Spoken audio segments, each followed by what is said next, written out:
Imagine this.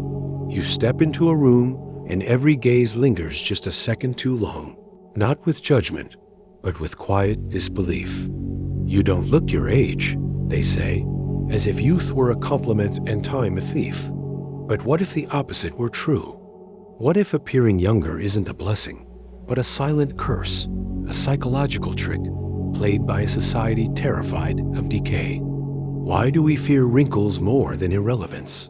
Why does the mirror lie to us, whispering that vitality is virtue?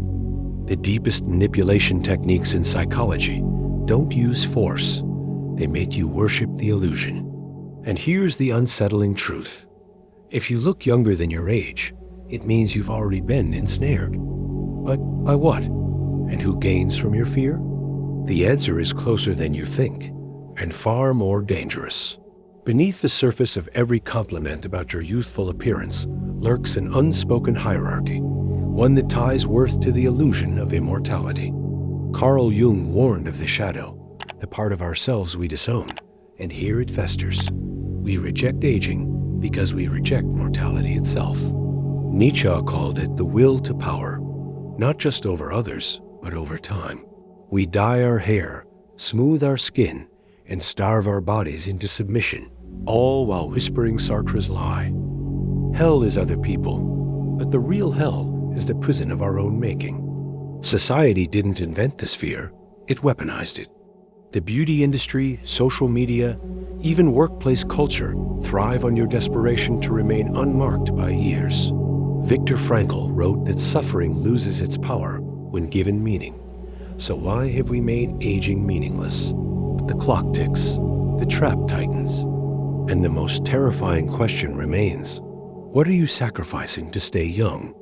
What happens when an entire generation wages war against time? The fallout is invisible but corrosive. Cognitive dissonance festers. We praise aging gracefully while secretly recoiling from its reality.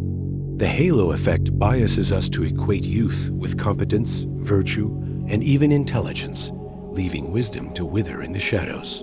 Neurologically, our brains adapt to this delusion. Each time we Photoshop a wrinkle or lie about our age, we reinforce the belief that decline is inevitable and shameful.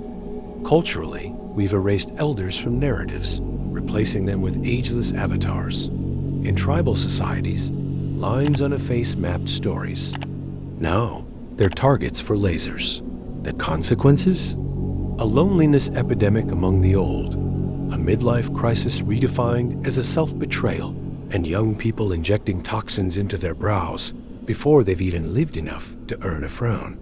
This isn't vanity, it's mass dissociation. And the price isn't just paid in Botox dollars, but in the quiet erosion of what it means to be fully human. The clock is still ticking, but now you hear it. What will you do before it strikes? The escape begins with a single act of defiance. Stop apologizing for time. History's most liberated minds, from Diogenes basking in the sun to Maya Angelou penning, "I wouldn't take nothing for my jury now," understood that power lies not in resisting age, but in redefining it. Schopenhauer's wisdom echoes. The first 40 years give us the text. The next 30 supply the commentary. Your wrinkles are not erasures, they're footnotes to a life fully lived. Rebellion looks like this. Wear yours like medals, not stains. Trade anti-aging for pro-living. Invest in curiosity, not collagen. Study cultures that revere elders, the Okinawans, the Samoan, and steal their playbook. This isn't surrender, it's subversion.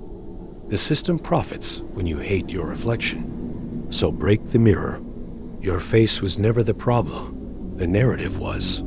Now, the final revelation awaits. Here it is. Aging is not decay, it's differentiation. A river carves canyons not by staying young, but by persisting.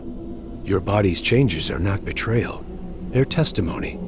The deepest manipulation wasn't making you fear age, it was making you forget that time is the ultimate sculptor. Viktor Frankl whispered it from Auschwitz, Rumi from his grave. You are not a drop in the ocean. You are the entire ocean in a drop. Every gray hair is a strand of that truth.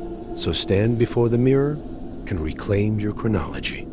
The world needs souls who wear time like a crown, not a shackle.